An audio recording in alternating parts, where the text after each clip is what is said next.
Hey there, we are Rob and Joanna Tigan. Welcome back to the Growing Home Together podcast. We've been married for over 30 years and we've parented our 5 kids through all the ages and stages. We're excited to share our passion for caring for the soul of your family with you. Thanks for joining us. We hope you enjoy this episode.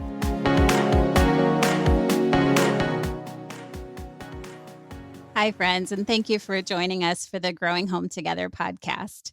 You know, one thing I really appreciate about Rob is how consistent he is with our routine at the end of the day. Rob preps the coffee pot for morning and he makes sure that the cars are locked in the driveway. He turns on the porch light. He double checks our security cameras. And finally, he locks the doors and he turns out the lights to just wrap things up for the night.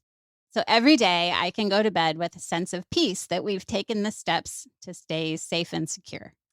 Yeah, I sure try, but we found out the hard way how easily something can go wrong. A while back, we were out of town and just one door was left unlocked in the night. And we had an intruder break in, and thankfully, no one was harmed and our house was safe. But despite all our best efforts, danger came in. And honestly, this makes me think of the same struggle that we have as parents to safeguard our kids. And, as Joanna and I think in terms of our youngest son, as he navigates the digital world. Right. And as Rob and I have tried to set up every kind of parental controls and purchase safe devices for our son, we just find that the game is changing all the time. And just when we think we've got online safety figured out, another threat comes knocking at the door. And that is why we're so grateful to the organization Protect Young Eyes, who helps parents like you and me to keep our kids safe online. So we are so excited to welcome the founder of Protect Young Eyes, Chris McKenna, to the podcast today.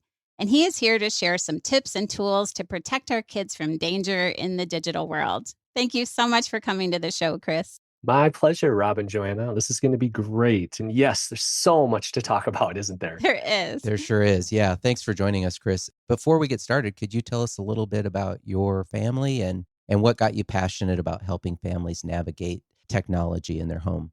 You bet. Yeah, I had a transformative experience with the Holy Spirit while I was in college, had been in a church for most of my childhood, but didn't understand what it meant to know the Lord, and have been married now to Andrea for 26 years is what we just celebrated, and have 4 children. So I'm a dad stumbling and bumbling through the digital age like many who are listening to this now or later.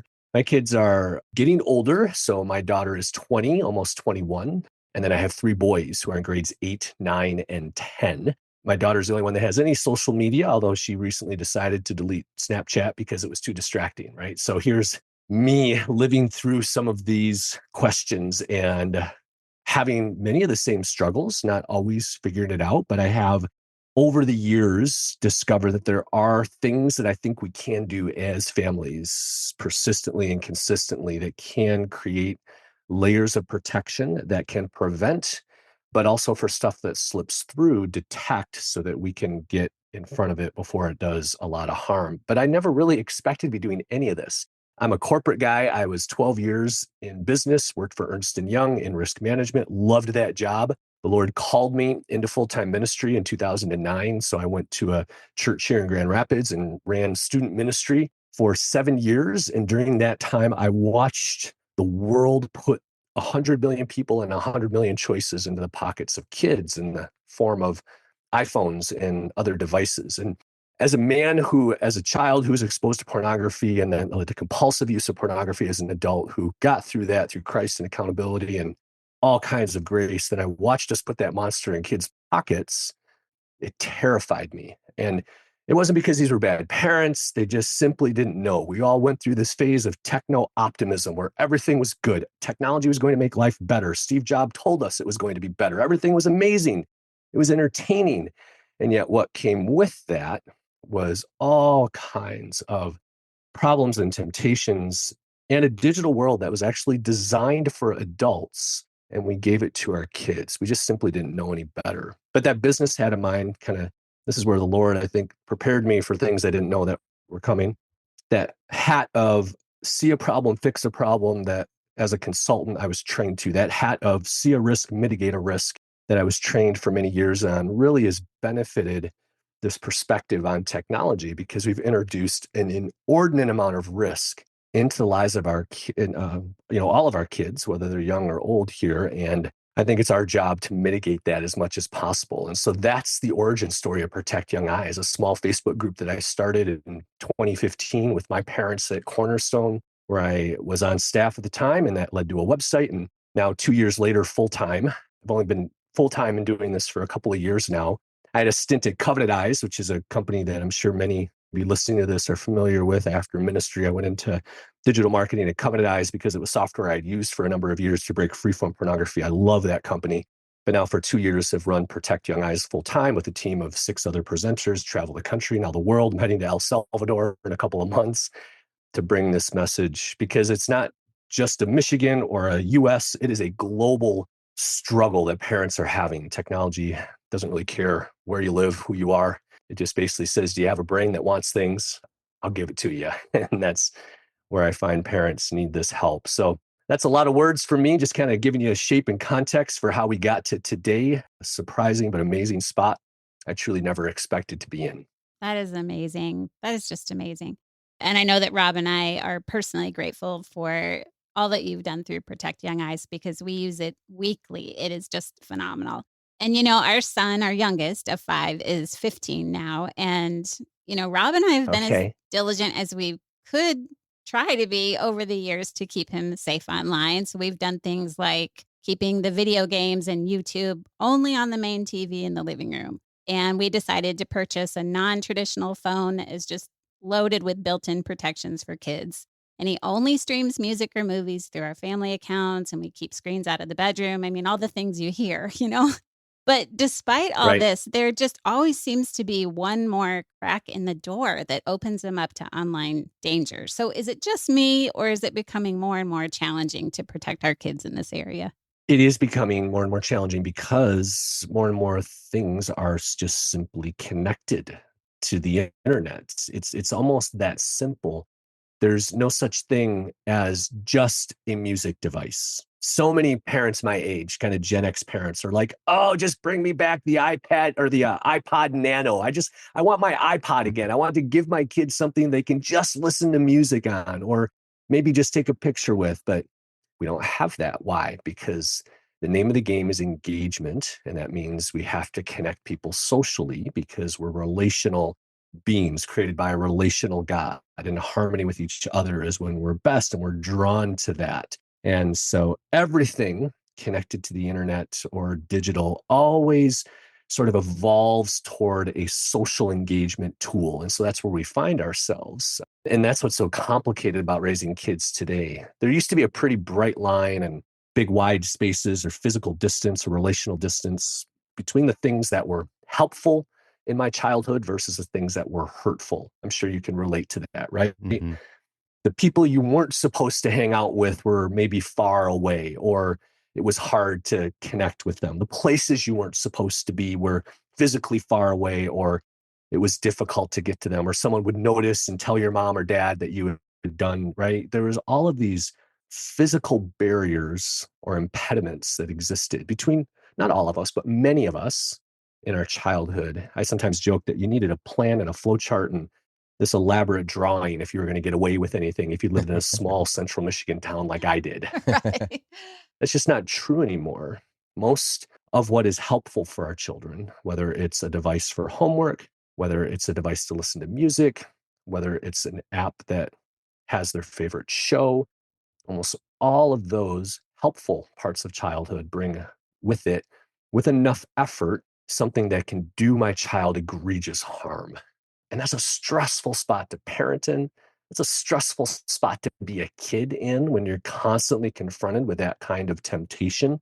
That's not their fault. It's just a sad reality. Now, I'm not saying this to pull all of your listeners into this state of hopelessness. I do believe there are things we can do. I do believe there are choices we can make. I do believe that we have more control than what culture is trying to tell us. But here's the deal. And I just want to kind of start with a foundation of reality here. There's no such thing as passive parenting in the digital age. And this isn't because boomer parents or other parents were passive, but you could kind of get away with not talking to your kids about a lot of really horrible things back in the 1980s because the risk, getting back to my risk mindset, the risk of a lot of those horrible things happening to your child was much lower. Therefore, you could get away with not having to have intentional conversations or do a lot of the things, Joanna, that you're talking about. It was possible to, without as much effort as today, have a childhood that wasn't at risk of bumping into some of those horrible things. That's just not true today. And so, what I say to parents is, I'm sorry, this is just part of the gig. If you're going to birth a child today, if Yeah. you're going to raise a child today, what just comes with the territory is having to do a lot of things persistently and consistently that your parents simply did not have to do. And that might feel unfair, but that's just the wave of change. That's where we are today. And that's simply what it takes. Yeah, that's good, and, I think I'm just thinking of conversations even growing up, with TV, which is minor, but I remember, having these conversations when we'd watch certain shows, like, is that would you let that kind of language in your house? Would you let a friend in and talk like that in your home and that kind of thing? But TV, you could always turn off, or you knew when the shows were. And here we've got, now we have devices that are with our kids all the time and let them give them access to anything. And so as I'm thinking about this in terms of how fast it's moving and how crazy things are, I'm going to just go ahead and jump into the deep end of the pool, because one of the latest issues we've had to navigate is access to AI technology and AI companions. And so what's your perspective on the benefits but also the threats of AI for our kids?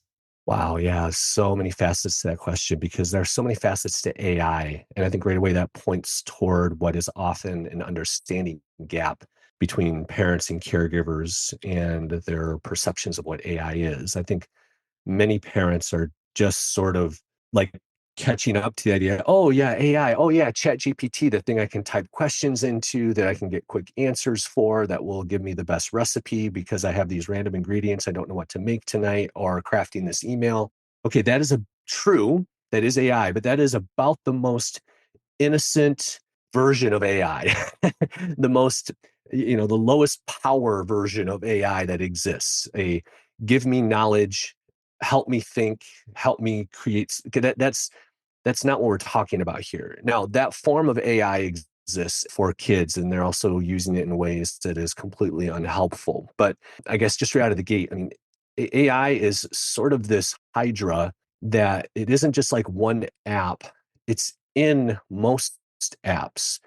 It's not just one thing we go and download. It's a part of almost every search that we perform on Google or DuckDuckGo or like it's woven its way into many of the things that we do in digital spaces today that can be helpful in some ways. Can it help automate some tasks that were difficult for me before? Absolutely.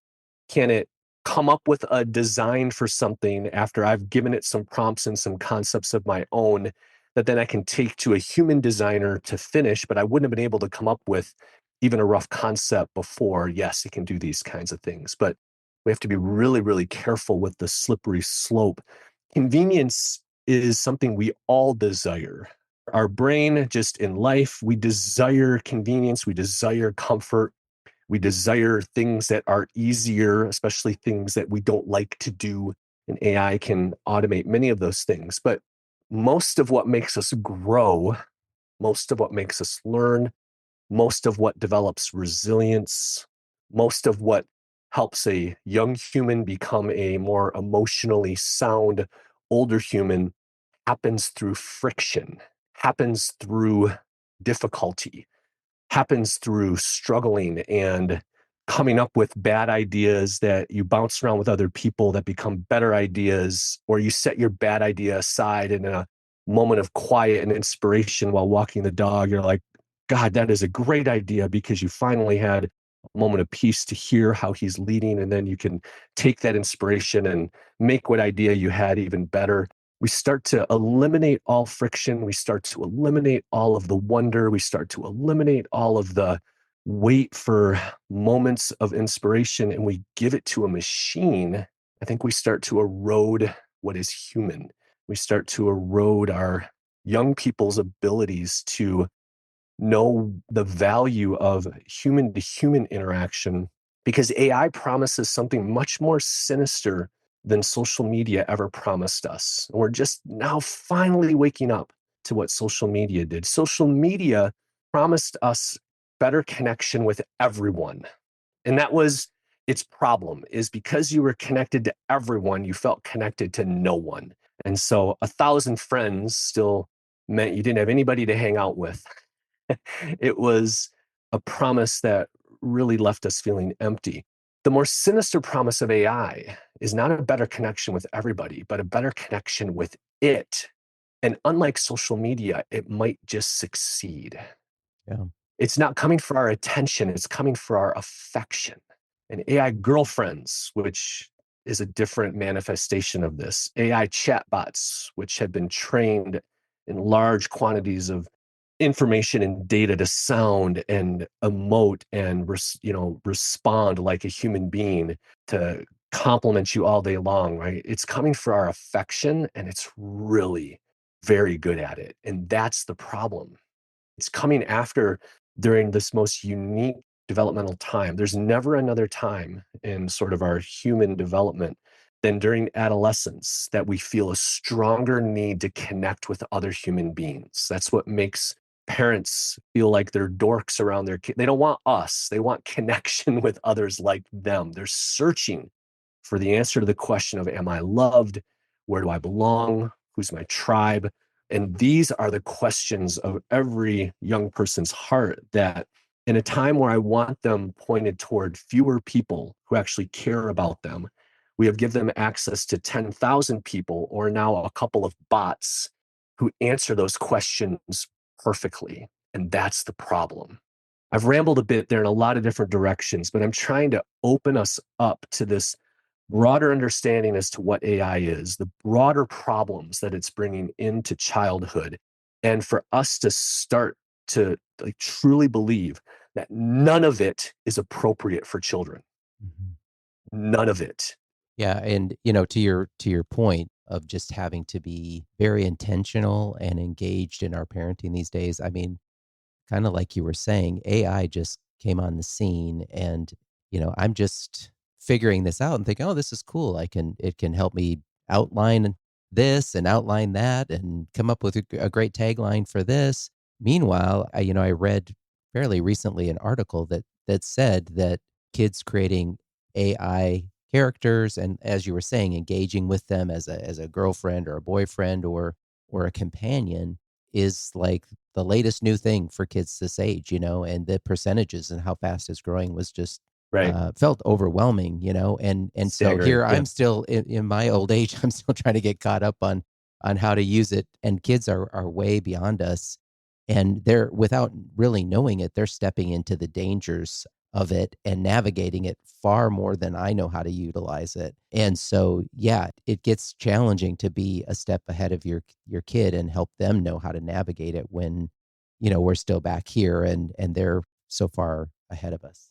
Yeah, yeah, for sure. But I think, we can take a few steps. It doesn't, I just went through what some of your listeners will feel is a pretty scary sort of explanation as to everything. But I mean, the same sort of real practical tips and ideas that can inoculate our kids from some of the dangers of social media are the same sorts of tips and ideas, because it's all built on the same business model, right? And Mhm. so there are ways that we can relationally have conversations to increase our children's AI literacy long before they're using AI to understand what it is. I'm not saying, so just out of the gate, none of it is designed for children, but there are certain versions of it that, with the right education, I think our kids can learn to use in some helpful ways. I'll put companions in a whole nother category. The idea of a young person creating any kind of connection with an anthropomorphic version of humans in a digital form is not a healthy way for them to learn how to relate. And so I want to put AI companions in this whole other category of no. Even the secular world and psychologists and the American Psychological Association and mental health experts all say no, that those are versions of AI that young people should not be interacting with. But if we can teach young people to be okay in the tension of a bad idea and rough it out, write it down, pray about it, ponder it, wait for some inspiration, write a little bit down, and then take some of that to AI to smooth out some of the rough edges, to come up with some things that you might not have come up with, and then pull that back out and work on it more. Instead of us going for prompts for our goodness, we take our goodness and ask for prompts to make it better. So I think the direction there and how we train our young people to prompt it instead of it prompting us is just directionally a part of AI literacy that we can train our kids. Again, a young brain loves the idea of completing a 500-word essay in literally 5 seconds. Who wouldn't? But can we teach them to take what benefits can come from AI, to take that 500-word essay that we've come up with and make it a little bit better? That's a thing that I would love to teach all of our kids. And so, that's where we've just got to jump in. We've got to learn a little bit ourselves. Our schools need to do a much, much better job at being in front of these conversations. I think digital literacy, including AI, is as or maybe more important than any other subject, more important than math, more important than reading, more important than just about anything else. I haven't used geometry for 35 years, but I use, components of digital discipleship and being a responsible digital citizen every single day. And I think we need to elevate it in that way for our schools too. Yeah. Yeah. And that's why I'm so thrilled that our son landed in the high school that he's in, because they got ahead of this thing on day one and they've created a very specific, systematic I love it. path to lead kids down this road of educating them about AI. And the teachers use it in front of them. Like, this is how we're going to use this for the good of this material. This is how we're not going to use it. And so they don't have to just build on principle. They're seeing it in front of them. I just love that so much. And this is also the first year that his school has gone phone free. And it was really fun to listen to the teachers at the beginning of the year, because they were saying that in one of the early weeks of school, they came into the lunchroom and they're going, wow, it's so loud in here. Because so long before that, when kids would jump on their phones at lunch, they weren't talking. Now they're talking, and it's just energized the whole building, which is so exciting.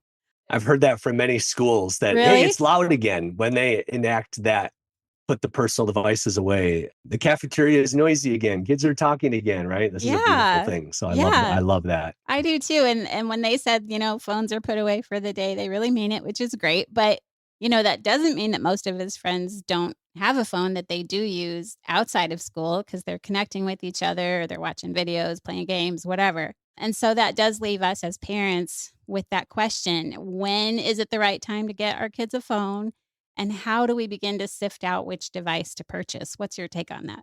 Well, every kid and family is going to be a little bit different there, Joanna, but it's all about right tech at the right time. We're not an anti-technology organization. We just say delay is the way, and that means slow technology. There's a progression, and we're looking for signs that our kids can handle the next step before we're just automatically giving them the next step. I don't think any child's first device should be an iPhone.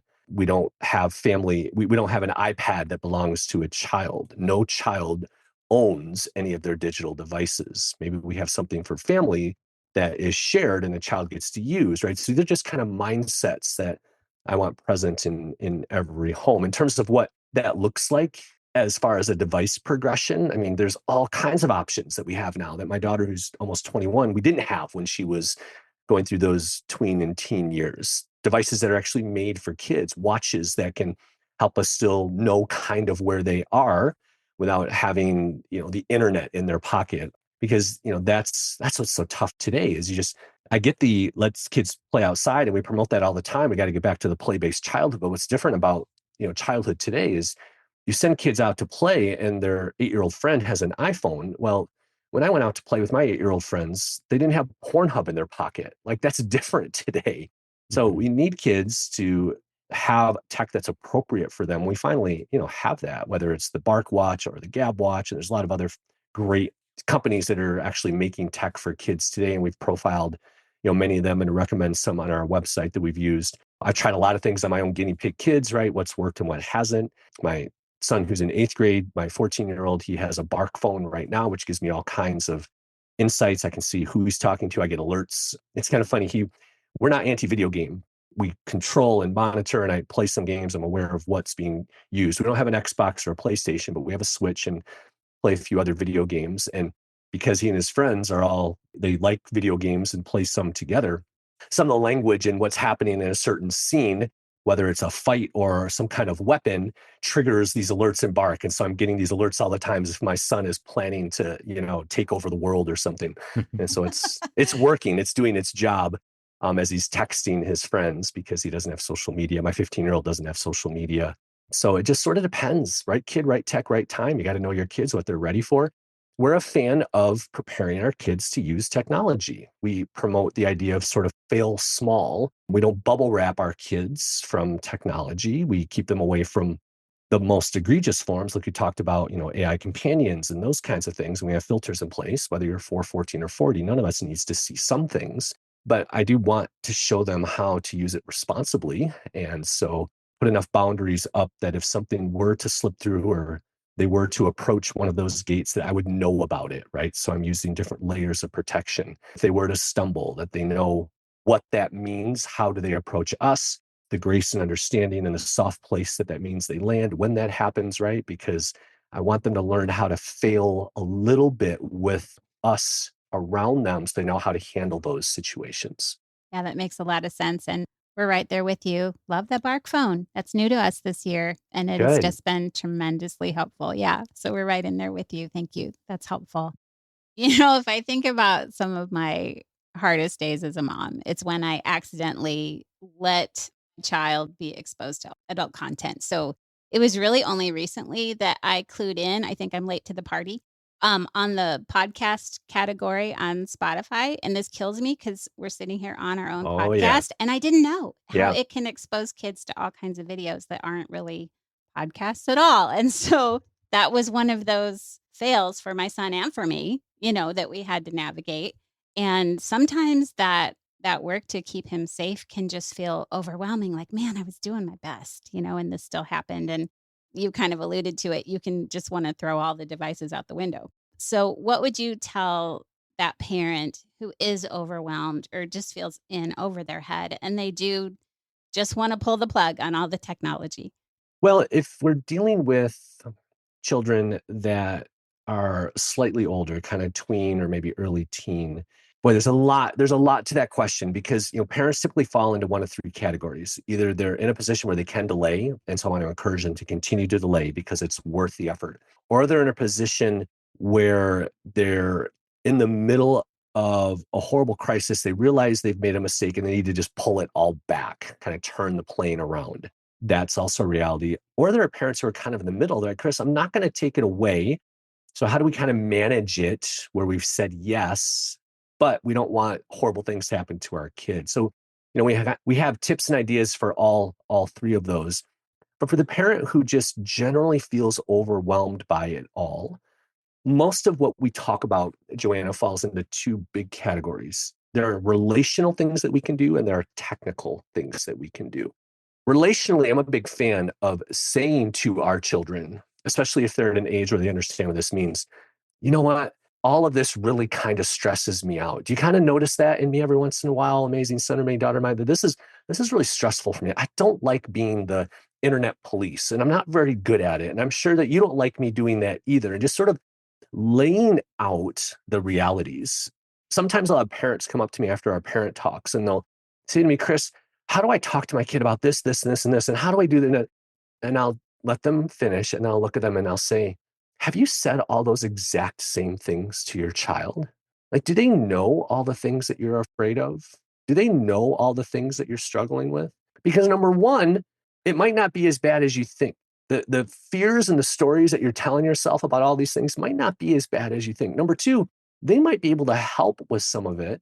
And number three, imagine the digital trust you might build by having that kind of authentic conversation, by putting all the things that you're afraid of, that you hope never happen to your kid online, kind of right out there so they know what you hope never happens and what you're afraid of.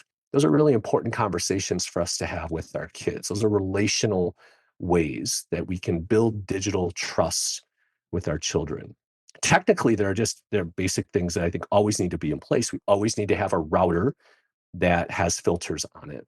Many parents completely underestimate the power of the router, whether their child is young and only using Wi-Fi devices, because most children don't have data plans on the devices they're using. They're all tablets and Chromebooks and PlayStations and gaming systems that are all Wi-Fi dependent. So we need to have that in place. But those kinds of routers that I'm talking about, and we use Griffin in our home, also prevent secret and other devices from getting in. And that can also create conversation when you're installing it, because you might say, "Oh, Chris, I get overwhelmed. I don't know anything about a router." Great. Then find a seventh grader, because they do.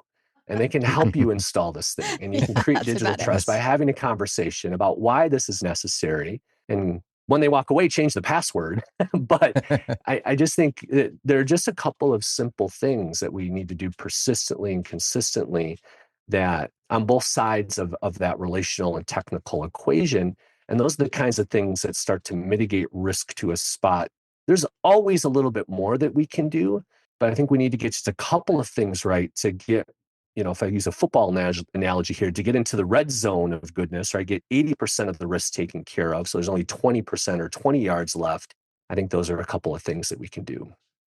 That's fantastic. That's so helpful. And that was another one of those areas where I was late to the party because we do have a router that has all these capabilities. And I just didn't know. And it was in my house the whole time. And it wasn't till our oldest son is like, "Gee, mom, did you know that you could look up and you could install the app and it'll do da da da da da."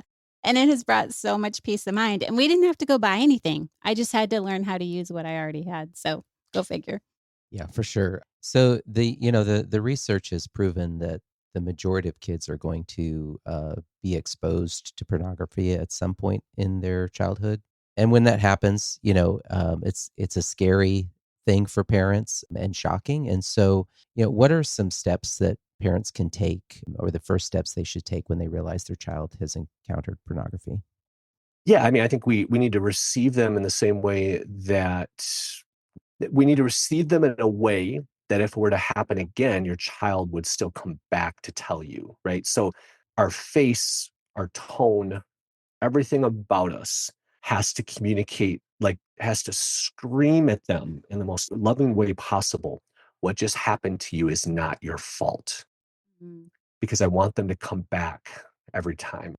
And this is where I'll say something. It's not just pornography. Christian parents freak out about porn, as we should, but Christian parents also completely underestimate 100 other things that I don't want kids to be exposed to. And so we say, well, a little YouTube's okay. I'm blocking porn, but do you know that with every filter on that you can imagine on YouTube, you can probably still find somebody being beheaded? Like, these are the kinds of things that we underestimate by being so singular focused on the one issue of pornography, that really causes us to miss some of the other things that I don't want kids to be exposed to. But to circle back to pornography for just a minute, that initial reaction is important.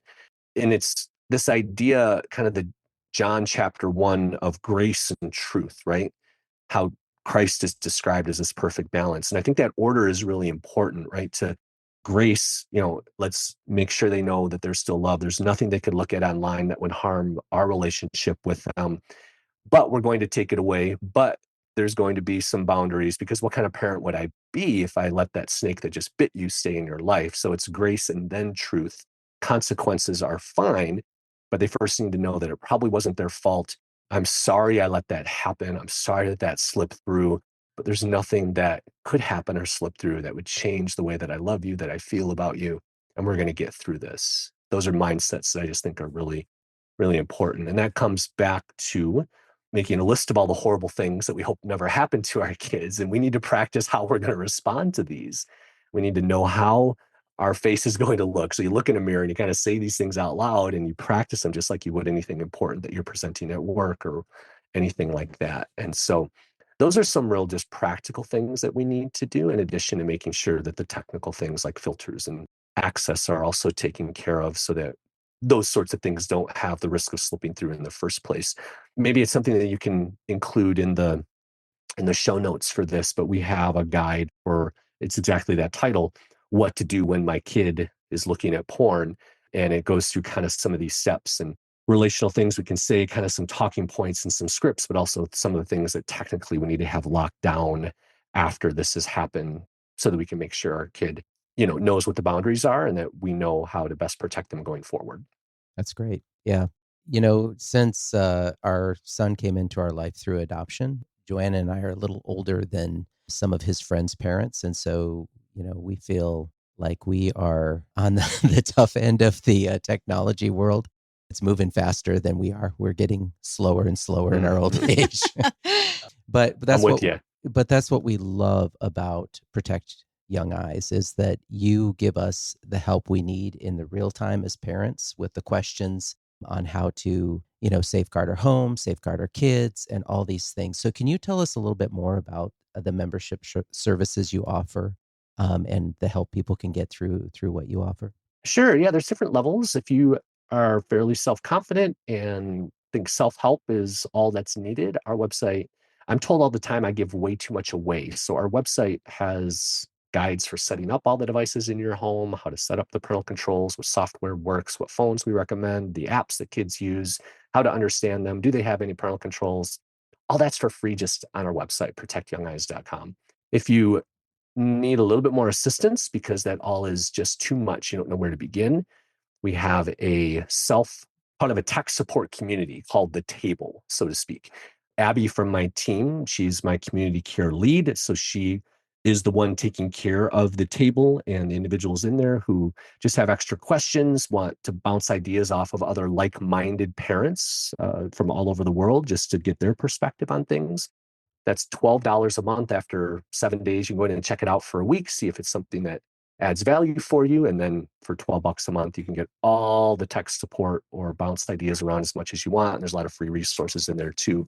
And Abby is just amazing. She's a mom. She homeschools her kids, super technically minded. She's a teacher at heart. And so she just knows how to take care of a lot of those situations. We also have an on-demand version of the live talks that we do, and we do many of those too for churches or schools that want to bring us in to have events. We do a lot of those, but we also have an on-demand version of that talk because not everybody can attend something that you can purchase on our website to go through, just like an online course. So whatever you might need, however much assistance you need in doing those things, that's what we have available. It just starts on our website. Ironically, we're also very active on social media, doing as much as we can to use it for good. I'm in the process right now because as you and I are having this conversation, even though people will be listening to it at another point in time, I'm in the middle of sort of a series of helps to get ready for the holidays because holidays introduce a lot of risk that we don't normally have when we hang out with cousins in new places. There's a lot of digital risk that comes with that. And so that's where we're sharing some of those just in the moment tips and ideas in our social media platforms, and just search Protect Young Eyes and you'll find us. Yeah, that's great. I actually heard about the parent membership, the table that you were talking about from our pediatrician, who's just an amazing Christian doctor and really a friend to our Oh, family. wow. And that is $12 well spent, let me tell you, because that's actually how I helped navigate that issue that we came across with the music streaming. All these parents, they've been through it. This is how we Awesome. handled it. This is the tool that's working for us. I mean, it was just all right there with just typing in a question. It was phenomenal. So we're really Amazing. yeah, really thankful for that. But, Rob and I are not just parents. We have stepped into that really fun stage of life as grandparenting now. We've got 3 little grandkids and 1 on the way. And we know our grandkids are growing up in a whole different digital world than their moms and dads were living in when we were raising them. We were wondering if you had just one piece of advice you'd like to leave with young parents as they just are starting to introduce technology to their kids for the first time. Yeah, for those young parents, I think we're still dealing with a lot of marketing and big tech, which is saying that kids need to have certain things. Just remember there's no such thing as giving your kids access to technology too late. There's no such thing. They'll figure it out. They'll be fine. They're not going to be behind. They're not going to get into a worse college. They're not going to get into a worse job. Here's the deal.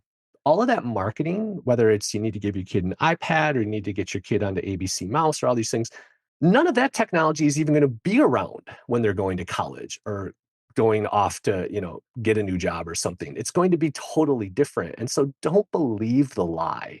Here's the other thing is find other like-minded parents, because the pressure that you feel when you're all alone when it comes to some of these digital spaces is pretty intense. And Jonathan Haidt, through The Anxious Generation, has popularized this phrase of collective action, right? That we as humans are swayed by collective action of those around us. And when you feel as though you're supported with a group of others around you, it's a whole lot easier to make certain decisions.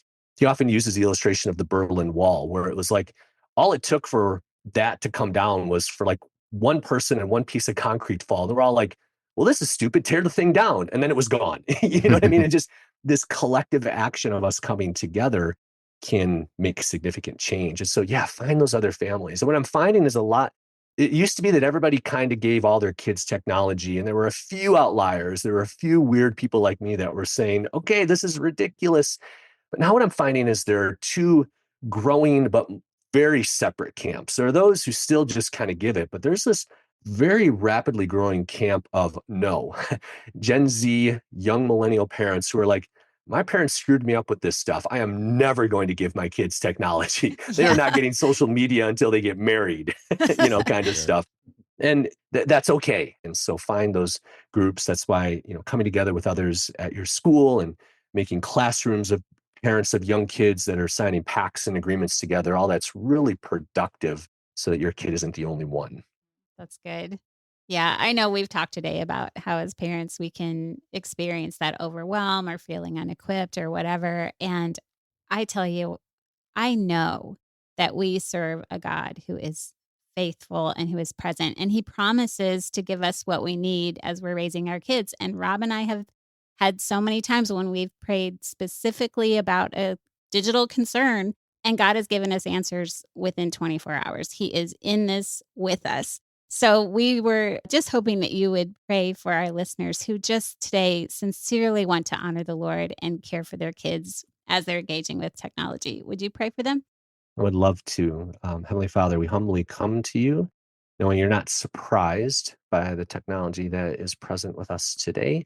But Lord, I think we were to look to you more often, we would be surprised at how readily you are available to assist us in these spaces, in the real world and in the digital world, Lord. So would you guide us as we make parenting decisions? Would you give us the wisdom necessary in the face of headwinds that are coming against us, Lord? We know that the war feels fierce, but the victory is yours. And so, Lord, we place our children in your hands. We place our parenting in your hands, and the power of the Holy Spirit would enter into those places, Lord, to guide us. And Lord, I'm thankful for this ministry with Rob and Joanna to spread this message and to equip more parents. Lord, like a ripple out in water, would you spread this message of prepare and protect far and wide so that more of your children will experience the childhood that I think you so desperately desire for them, Lord. So we thank you. We come before you. We're humbled by your love and for your forgiveness that you offer us every single day. In Jesus' name, amen. Amen. Amen. Thank you so much, Chris, for joining us today and giving us some of this help and encouragement. And I know, yeah, it's a heavy topic sometimes, but like you said, knowing we're not in it alone is really helpful and encouraging. We've got God and we have each other, and that's why we love Protect Young Eyes, because that has been a help in a community that has helped Mhm. us navigate this and encouraged us that we're not alone. So, can you just Awesome. remind us one more time the best way to connect with your organization and with you and with the resources online? Sure. Even if you type us into Chat GPT, they'll point you in the right direction. So just come to our website or search for us on social media, Protect Young Eyes. Anywhere you're going to type that, it's going to point you our direction, and we'd love to help. It's great. Well, thank you so much for joining us today. We really appreciate your time. My pleasure. Yeah. And thank you, friends, for joining us for the Growing Home Together podcast. Rob and I would love to connect with you over on our website at growinghometogether.com. You're going to find all kinds of resources to connect as a family and to pray for your kids, like our books, Powerful Prayers for Your Son and Powerful Prayers for Your Daughter. At Growing Home Together, we are caring for the soul of your family. And growing home together with you. Bye. Bye. Thanks for tuning in to another episode of the Growing Home Together podcast. We hope you enjoyed it and found some valuable insights to help you care for the soul of your family. Remember to check out growinghometogether.com for more resources, and stay tuned for our next episode coming your way soon.